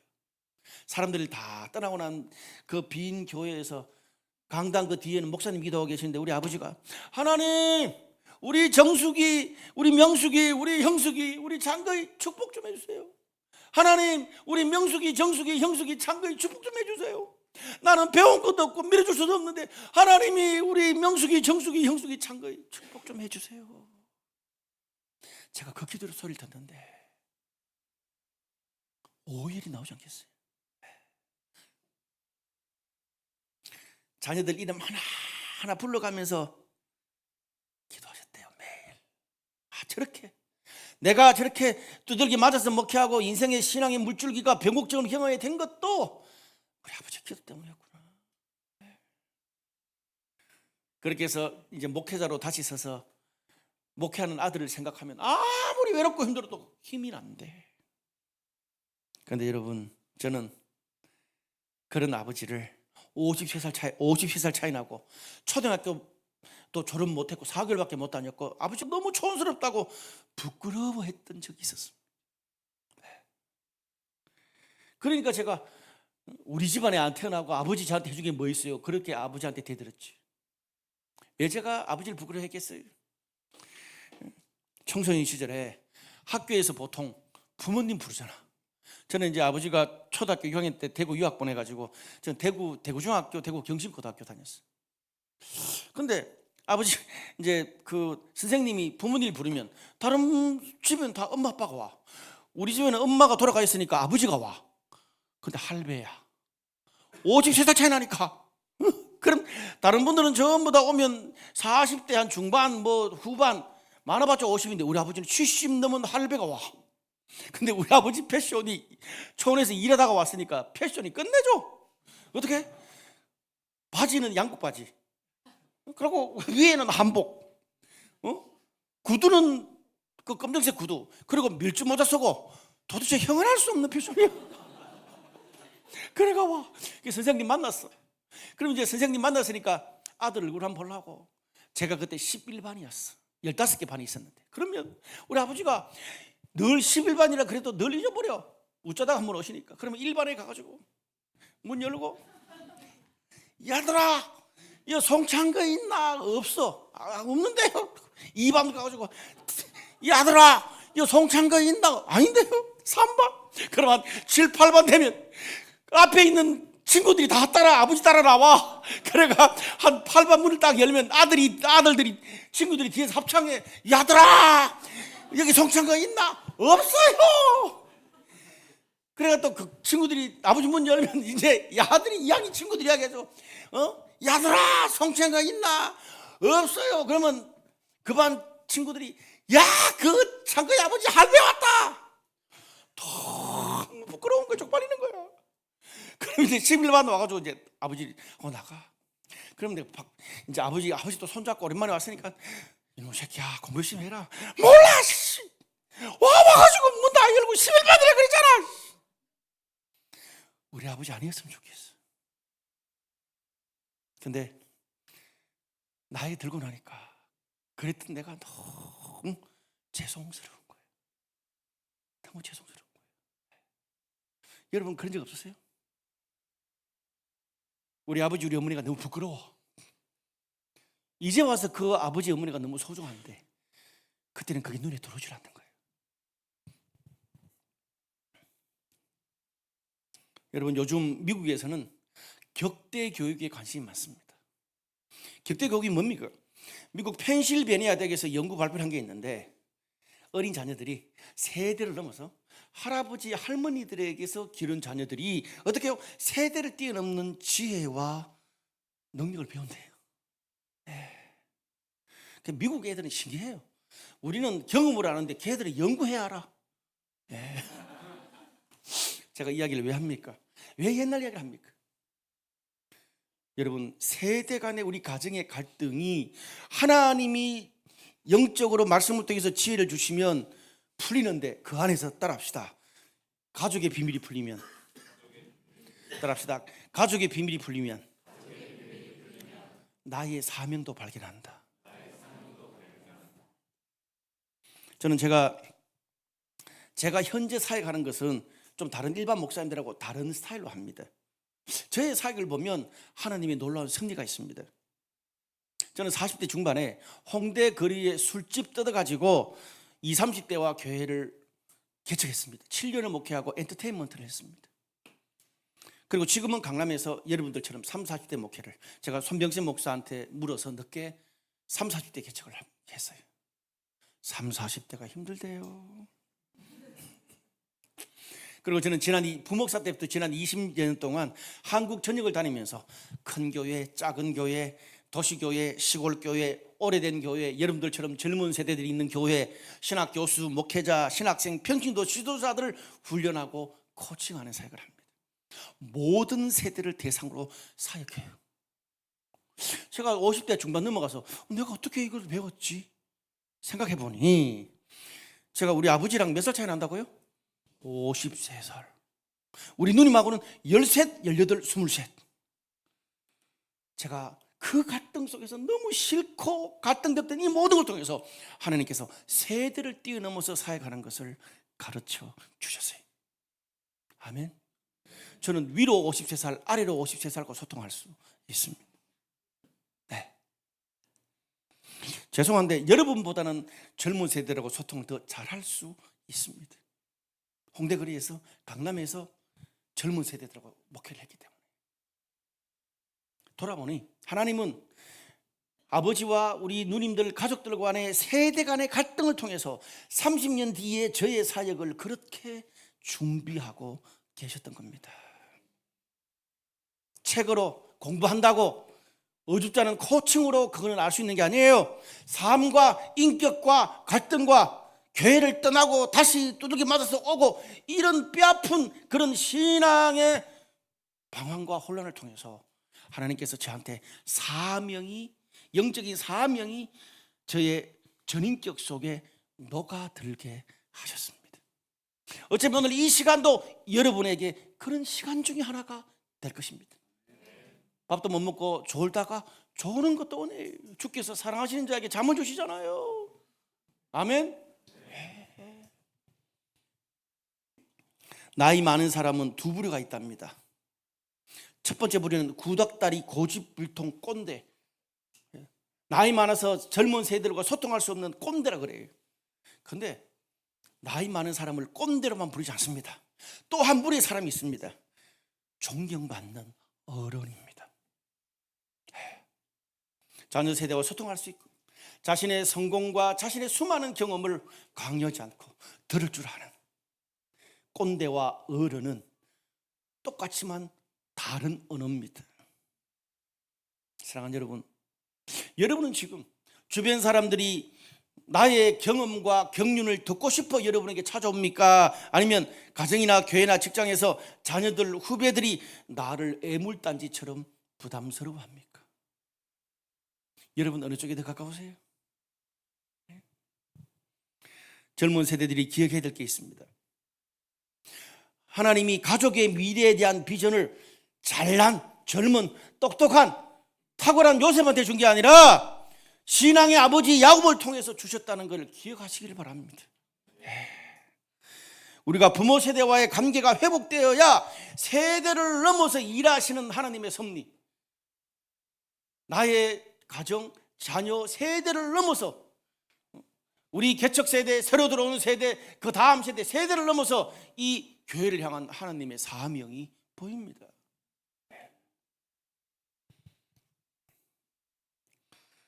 그럴 때 우리 삶에 아브라함의 하나님, 이삭의 하나님, 야곱의 하나님의 역사가 이루어지는 겁니다.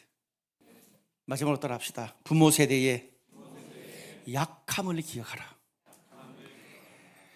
야곱이 노년에 평생 살았던 이스라엘 땅을 떠나서 요셉이 있는 이집트로 간다 그랬죠. 그곳에 가면 자녀들은 좋겠죠. 당시 이집트가 요즘 말하면 미국 뉴욕이에요. 근데 젊은 세대들은 성공하고 좋은 기회가 있지만 80이 넘은 노년의 야곱은 어떻겠습니까? 말도 안 통하죠.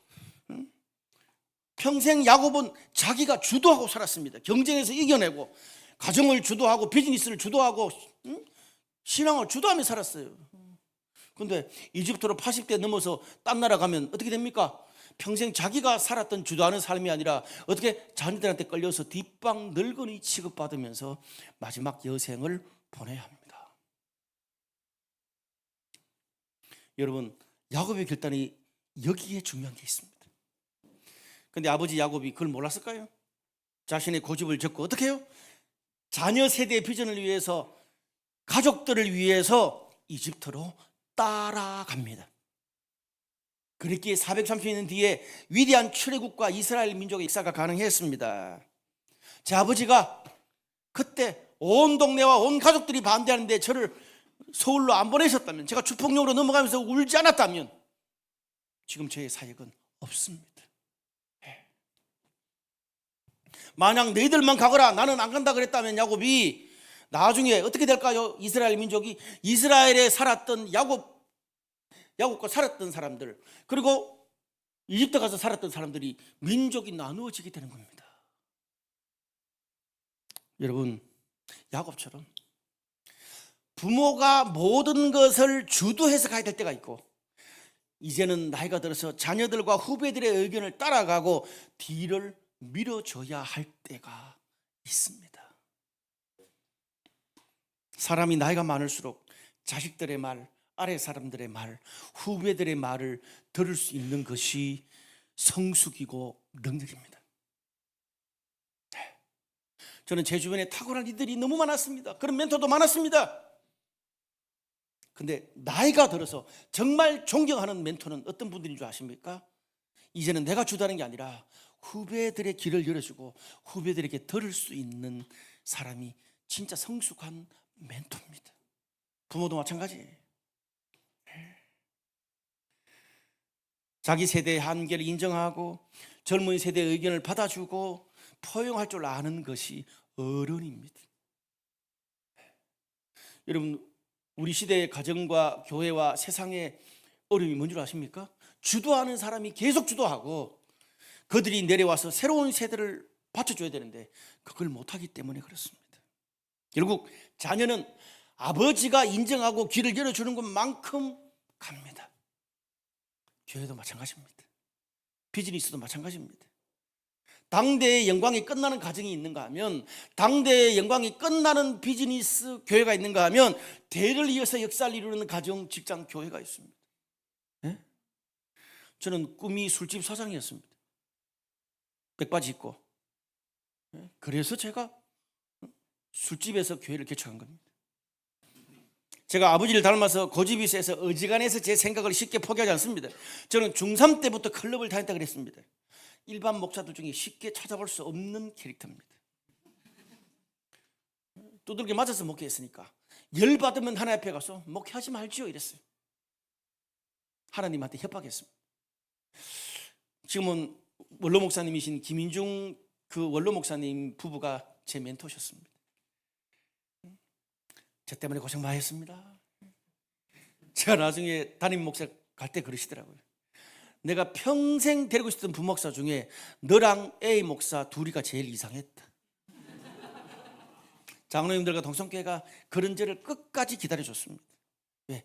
뭐로 가든 이쪽으로 가든 결과를 만들어냈으니까요. 제가 그래서 부목사로 사역하면서 안 해본 게 없습니다. 심지어 춤, 헤드뱅깅, 수없이 해외 왔다 갔다 해가면서 해외에 앞서가는 모든 사역을 가지고 와가지고 교회에 적용하고 돈도 부목사 때 제가 제일 많이 썼습니다. 그래서 장로님들이 그랬습니다. 전에도 없었고 앞으로도 나와서는 안 될 목사라고.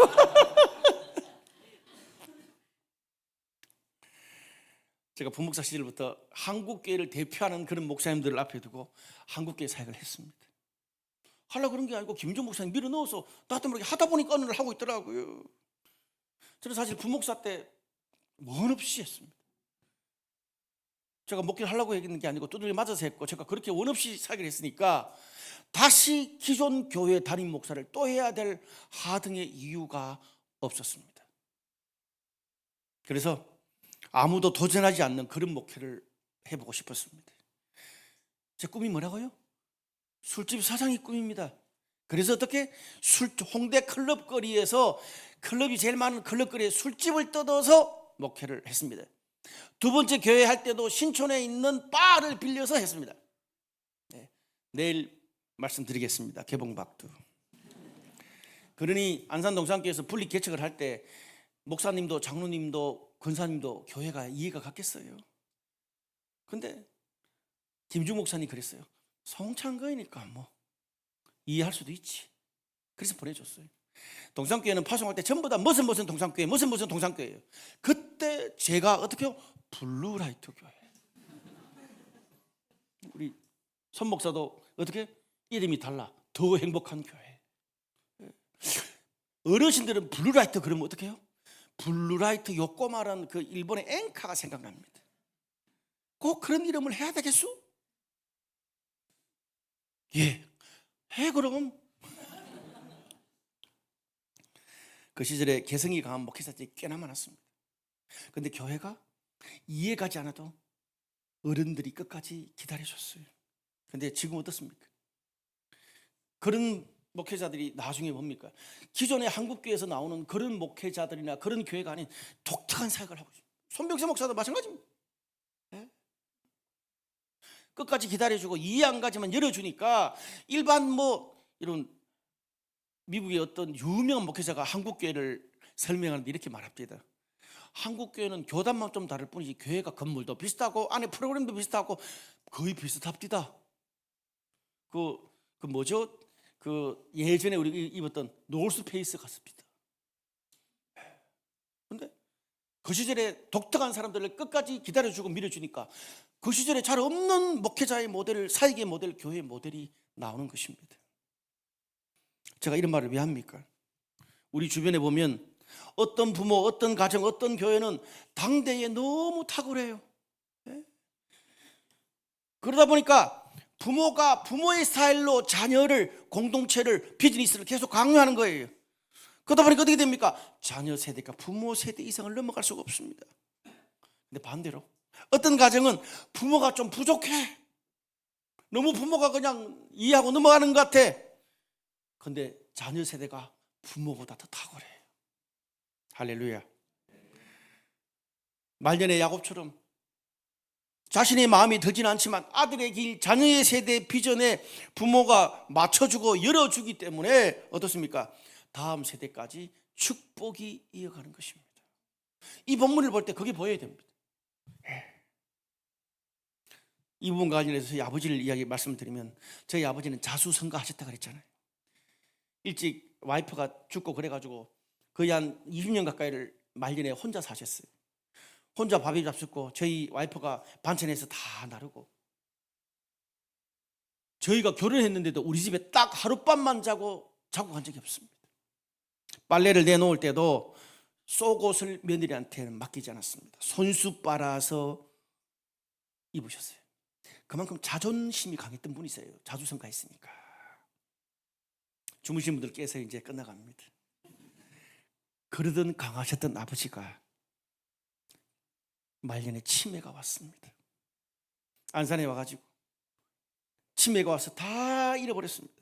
그냥 침대에 누우만 있습니다. 자녀들이 와도 알아보지를 못합니다. 기억이 뒤죽박죽 되져요. 누구십니까? 저만 기억합니다. 창거에 왔나? 완전히 어린아이가 되더라고요. 치매에 걸린 아버지를 보면서 온 가족이 너무 힘들어했습니다. 하나님 앞에 기도할 때마다 하나님, 우리 아버지가 잘못한 게 뭐 있다고 평생 교회를 이렇게 섬기셨던 이 아버지 왜 말년에 치매까지 걸리게 하셨습니까? 욕창으로 돌아가게 하십니까? 계속 하나님 앞에 우리 아버지를 놓고 기도할 때마다 새벽마다 마음에 너무 부담감이 컸고 하나님 앞에 원망이 됐습니다. 어느 날 제가 새벽에 기도하고 있는데 갑자기 하나님이 전혀 아버지 놓고 기도하고 있는데 치매 아버지 놓고 기도하고 있는데 갑자기 전혀 새로운 마음을 주셨어요. 뭔지 아세요? 성 목사야, 너는 지금까지 살면서 네가 아버지한테 받았던 상처만 생각했지 너희 아버지가 얼마나 힘들고 외롭게 살았는지 생각해 본 적이 있니? 너희 아버지가 너희 자녀들 가정 교회를 세우기 위해서 너희 아버지가 받았던 상처, 아픔, 눈물, 책임감의 무게를 아들인 네가 한 번이라도 헤아려 본 적이 있니? 위로해 준 적이 있니? 너희 아버지도 하나님께 보호받아야 될 한 마리 어린 양이라는 것을 생각해 본 적이 있니? 네가 명색의 목사면서. 그런 너희 아버지를 세상의 고통스럽고 아픈 기억들을 다 지워내고 너희 아버지를 어린아이로 만들어서 내가 하나님 앞에 데려가려는 행복을 이제 주려고 한다. 어린아이가 되지 않으면 하나님 나를 유업으로 받지 못한다 그랬지 않냐?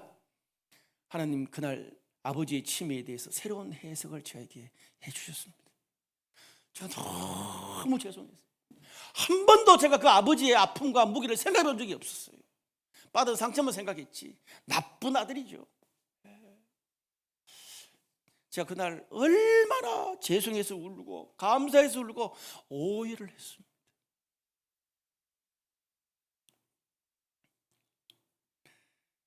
아버지가 돌아가시기 직전에 한 주 전입니까?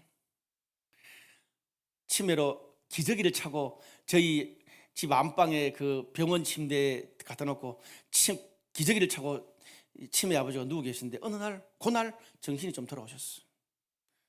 저를 부르더라고. 야야 이리 와봐라. 손을 꼭 잡으시면서 한 번도 인생에서 그런 적이 없었어. 우리 아버지는 손을 꼭 잡고 야야 고맙다 미안하다 니는 잘 살아야 된대. 야야 고맙다 미안하다 니는 잘 살아야 된대. 제가 그 이야기를 듣고 화장실에 가서 얼마나 울었는지 모릅니다. 얼마나 울었는지 몰라요. 제가 왜 이런 힘든 고백을 여러분에게 합니까? 여러분도 저랑 똑같을 거기 때문에. 신기한 것은 아버지의 고백 하나에 지금까지 아버지한테 받았던 모든 상처들이 다 씻겨 내려가고 아버지의 사랑이 회복되더라고요. 신기한 게 뭔지 아세요? 아버지의 사랑이 회복되고 나니까 하나님 아버지에 대한 사랑도 회복됐어요. 초등학교 4개월밖에 안 다닌 아버지지만 유행도 모르고 너무 촌스럽고 그런 아버지지만 이제는 그 아버지가 너무 자랑스럽더라고요. 누가 뭐래도 우리 아버지는 내 인생과 신앙의 영웅이셨어요. 하나님이 나를 은혜로 그것을 알게 하셨어요. 아멘. 혹시 우리 가운데 근데 목사님 내 아버지 내 어머니는 신앙도 없었고 우리 자녀들한테 늘 상처만 주다가 돌아가셨는데 그런 우리는 어떻게 해요? 나는 어떻게 해요? 그런 분이 계세요? 그런 여러분이, 그런 내가 우리 가정의 신앙의 본이 되고 어른인 야곱이 되십시오. 내 가정의 신앙의 물줄기, 가정의 변곡점을 만드는 그런 사람, 그런 부부, 그런 가정이 여러분이 되십시오. 후에 여러분의 자녀들이 제가 우리 아버지에게 고백한 것처럼 나의 아버지, 나의 어머니는 내 인생과 신앙의 영웅이었다는 소리를 여러분이 듣게 되기를 바랍니다. 그것이 오늘 이 재직 세미나 둘째 날로는 여러분에게 주신 여러분의 가정에 대한 여러분의 사명이요, 하나님이 내어주시는 숙제입니다. 아멘. 우리 박수 한번 칠까요? 우리 차양단 나오시고 결론을 맺을게요. 아버지의 약함과 진실을 본 자녀는 저를 볼 때 하나님 앞에서 진정한 인간됨이 뭔지를 배우게 되더라고요. 미안하다, 고맙다, 용서를 구하는 그 아버지의 말 한마디가 내 인생의 모든 아픔과 원망과 서러움을 다 치유해 주셨어요. 이제는 내가 아버지가 되어서 이제는 우리 아버지가 나한테 인생의 말년에 한 것처럼이 아니라 한 살이라도 더 젊을 때 내 아들과 딸에게 미안하다, 잘못했다 고백을 합니다. 그래야 그들도, 여러분도 한 살이라도 더 젊은 나이에 부모의 사랑과 진실, 신앙을 배우고 여러분의 진정한 인간됨과 신앙을 흘러보낼 수 있지 않겠습니까?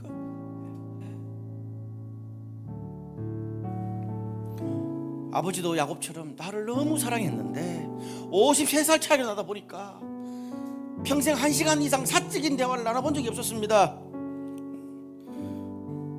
53살의 세대 차이 때문에 우리 아버지는 평생 막 가난하고 고통 속에서 성공하려고 최선을 다하고 살았기 때문에 아버지는 서로 대화하고 우정을 나누는 법을 모르셨습니다.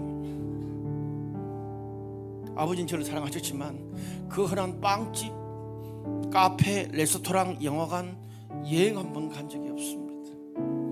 젊은 시절에 아버지와 제가 쌓아둔 우정이 없어요. 그냥 좀 아들에 대한 사랑이 있으면 중국집에 가서 짜장면 사준 게 우리 아버지 최고의 문화적 표현이었습니다. 그 시절에 그게 너무 싫었는데 이제는 이해가 갑니다. 그 아버지는 짜장면도 못 먹고 살았거든. 우리 아버지는 인생에는 문화가 없었어. 아버님의 방식으로 사랑을 해준 거예요. 제가 청소년 시절에 정말 교회 때문에 상처받고 교회 사람들 때문에 방황하고 길을 잃었을 때 아버지는 바빠서 자신의 인생이 힘들어서 내 옆에 없었습니다.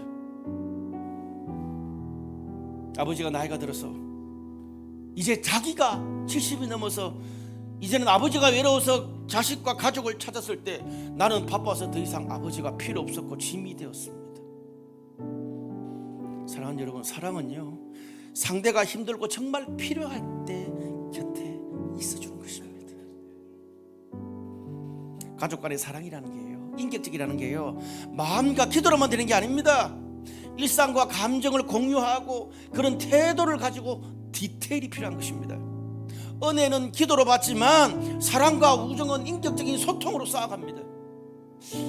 한국의 많은 기독교인들이 사랑을 은혜로만 하려고 합니다. 여러분, 은혜는 하나님과 누리는 거지 사람과 사람은 은혜로 사랑하는 게 아닙니다. 사랑은 우정으로, 대화로, 인격적인 소통으로 통해 쌓아가는 것이지, 성령 받듯이 그냥 한번 성령 받으면 퉁치고 넘어가는 게 가족 간의 사랑, 인격적인 소통이 아니에요. 저희 교회 중직자 잔 중에 하나가 저처럼 뻗나갔다가 돌아왔어. 30대 중반에 저희 교회에 나오게 됐어. 고백하더라고. 자기 아버지하고 평생 대화를 해본 적이 없대. 교회에 너무 열심히 사셨대. 평생 상처받고 자기 어머니가 아버지 때문에 상처받은 걸 옆에서 다 봤대. 근데 어느 날 아버지가 아버지 학교를 갔다 왔대. 그러고 난 다음에 아버지가 집에 와가지고 세족식을 하면서 미안하다 그러고 안아주더래. 한없이 울었대. 그런데 그 뒤로 아버지는 똑같았대. 근데 아버지는 그 이벤트 하나로 그 숱한 세월간의 아들과 어머니에 주었던 상처가 다 퉁친 걸로 알고 있대. 아버지 학교가 이벤트가 되는 세상, 그런 이벤트로 가족 간에 진절머리 나는 이 갈등을 뛰어넘을 수 없습니다. 제가 젊은 세대와 목회하지 않았다면 이걸 알았겠어요? 저도 그랬을 거예요. 발실수술에서 아들아 사랑한다 퉁쳤을 거예요. 왜 신앙의 자녀들이 그런 게 안 나왔습니까? 인격적인 사랑, 정말 본이 되는 모습을 원합니다.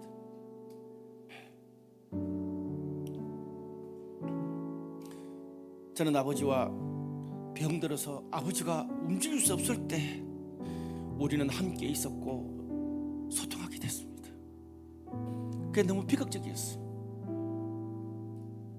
좀 더 일찍, 좀 더 젊을 때 아버지와 내가 그런 대화와 우정을 나누었다면 아버지와 나의 삶이 더 행복했을 텐데, 우리 가정이 더 행복했을 텐데, 하나님과의 사랑도 신앙도 더 행복했을 텐데, 저는 그런 아픔이 있었기 때문에 저는 아무리 바빠도, 목회가 아무리 바빠도 자녀들이 힘들고 부모가 필요할 때 꼭 곁에 있어줬습니다. 아들이 대학을 졸업했을 때 저는 아들과 함께, 돈이 없어서 아들과 저만, 아들이 그렇게 가고 싶어하는 칸쿤과 쿠바를 갔습니다. 미친놈인데 갔습니다. 너무 좋아하더라고요. 아직도 그 이야기합니다. 우리 딸이 대학을 졸업하고 돈이 없으니까 저희 와이프하고 우리 딸이 유럽을 돌았습니다. 한 달. 평생 자녀들한테 잊혀질 수 없는 그런 우정을, 추억을 경험해 줬습니다. 그게 지금 이제 우리 딸은 결혼하고 우리 아들은 32이 됐는데 부모와 자녀를 이어주는 우정의 관계가 됐습니다. 그뿐 아니라 아버지가 돌아가신 후에 평생 교회에서 가장 적대 관계에 있었던, 대립했던 장로님들 집에 제가 명절에 찾아갔습니다. 그 집에서는 아무도 안 왔지만 제가 먼저 찾아갔습니다. 왜? 아버지 세대에 묶였던 고리를 풀고 싶었습니다. 제가 그렇게 할 수 있었던 영적인 힘은 아버지가 돌아가시기 전에 저한테 했던 약함과 진실의 고백 때문이었습니다. 사랑하는 여러분, 지금 우리가 부모고 CEO고 목사고 리더지만 나중에 천국 가면 우리 모두는 하나님 앞에 철없는 어린 아이고 부족한 사람들입니다. 우리는 그것을 늘 기억해야 합니다. 겸손이 태도가 아니라 아이고 제가 뭐 몰라서, 그게 겸손이 아니에요. 내가 죄인이라는 것을 기억하고, 나도 틀릴 수 있다는 걸 기억하고, 나도 하나님 앞에 어린아이가 될 수 있다는 것을 기억해야 되는 겁니다. 우리는 날마다 예수님이 십자가의 피로 우리를 용서해 주지 않으면 살 수 없는 사람들입니다. 그래서 은혜를 구하는 겁니다. 밥도 안 먹고 여기 앉아가지고 자녀 여기 맡기고 여기 와서 은혜 받으려고 하는 겁니다. 여러분의 그 영적인 전쟁이 얼마나 여러분의 인생을 값지게 하는 줄 아십니까? 제가 그래서 박수를 치고 싶은 거예요. 진짜. 고린도후서 13장 4절, 우리가 그리스도 안에서 약하나 그것이 하나님의 능력으로 사는 길이라고 이야기합니다. 여러분, 자신의 약함과 부족함을 고백하고 진실을 고백하는 것은, 그렇게 자존심을 내려놓는 것은 비굴한 게 아닙니다. 성숙한 사람만이 할 수 있습니다. 진정한 은혜를 이해할 때 가능합니다. 사람들은 나의 성공의 스토리를 이야기하는 데는 잘합니다.